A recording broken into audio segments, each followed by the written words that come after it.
Hello, நான் international capital Rajini. என்ன சொல்கிறது? Hello hello hello.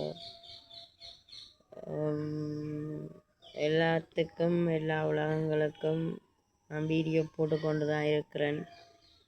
நான் ஒரு ப்ராடோ எதுவும் யாரையும் ஹேர்ட் பண்ணியோ அப்படி செய்த பழக்கம் என்னட்ட இல்லை. என்ன ஹேர்ட் பண்ணினாலும் நான் மற்றவர்களை ஹேர்ட் பண்ணுறதில்ல, குறைகளும் சொல்கிறதே இல்லை.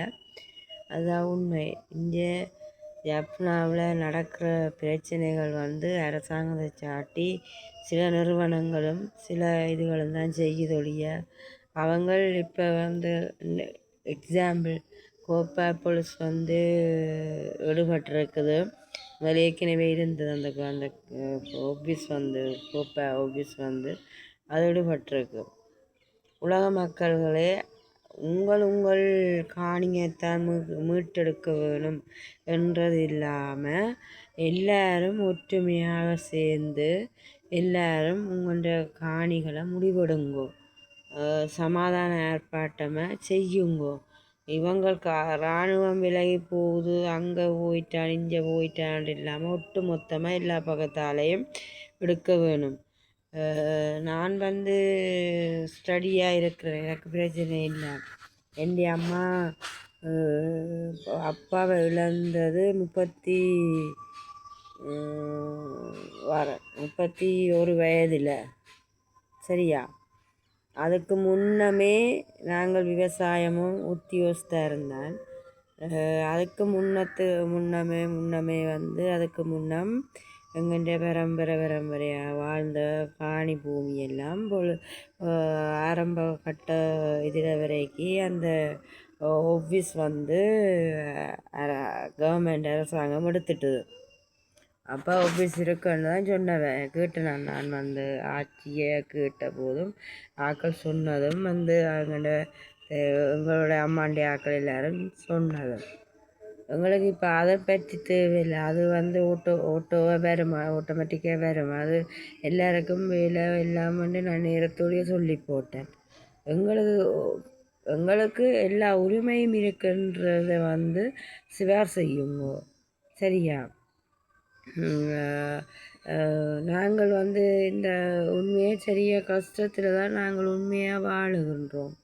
சரியான கஷ்டம். யாருமே எங்களுக்கு உதவி செய்ய இல்லை, இந்த வர காலமும் உதவி செய்ய இல்லை.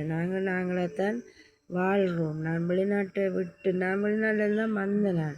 வெளிநாடு வேண்டாம் என்று சொல்லி உங்களுக்கு தெரியும் தானே, என் அம்மா என்ன வச்சு செய்த நீங்களண்டு.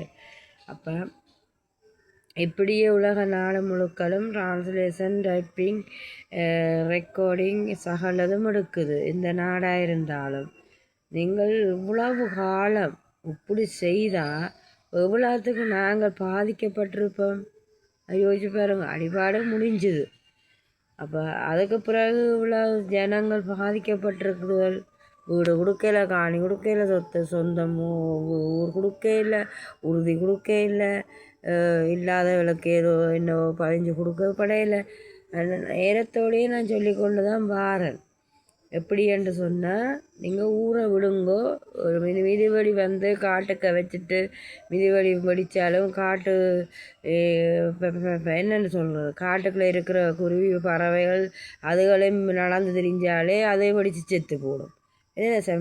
எங்கள் மூளை இல்லாத புத்தி இல்லாத ஆக்கலாம். நாங்கள் எங்களை மூளை புத்தி எல்லாம் இருக்குது. மேயிற ஆடு மாடும் தெரியாமல் தவறுதலை போனால் வெடிச்சு சாகுங்களா? நாங்கள் எல்லாம் அனுபவம் உண்மை. இப்போ எங்கள் இடத்தை தயவு செய்து கேட்குறோம். நான் வீடியோ இனி போட மாட்டேன், எனக்கு விருப்பம் இல்லை. அம்மா என்ன பேசுகிறதால நாங்கள் பேசுகிறதுன்றது ரெஸ்பெக்ட் இதுன்றது தெரியும் தானே. ஹாஸ்பிட்டலுக்கு நான் என்ன காணலைண்டு ஹாஸ்பிட்டலுக்கு இல்லை பொலிசில் ஹாஸ்பிட்டலில் போனது வந்தது சகலதும் எல்லாம் உங்கள்கிட்ட நான் சொல்லிட்டேன். ஒன்றுமே எனக்கு ஒரு பிரச்சனை இல்லை. நான் பிரச்சனை மாதிரி நான் காட்டாமல் நடந்து கொள்ளுறேன். எல்லா விஷயத்தாலையும் டாக்டர்கிட்ட இருந்தோ பொலிட்டிக்கல் இருந்தோ வீட்டுக்காரரோட இருந்தோ நான் காட்டாமல் இதண்டி கொண்டு போகிறேன். நான் சேலஞ்ச் பண்ணி நானே வருத்தம் மாத்திரனண்டா யோசிச்சு பாருங்க அப்போ இப்படியாண்டு என்னை விட்டுட்டினம். நான் ஒரு குறை சொல்லவே இல்லை. குறை கடவுளே ப்ராமிஸ், நான் குறை சொல்ல மாட்டேன் யாரையும். நான் கைண்ட் பண்ணுவேன் ஒழிய யாரையும் கேவலப்படுத்துவோம் இல்லை. வேறு என்ன மக்கள்களே. பிசுபாய்.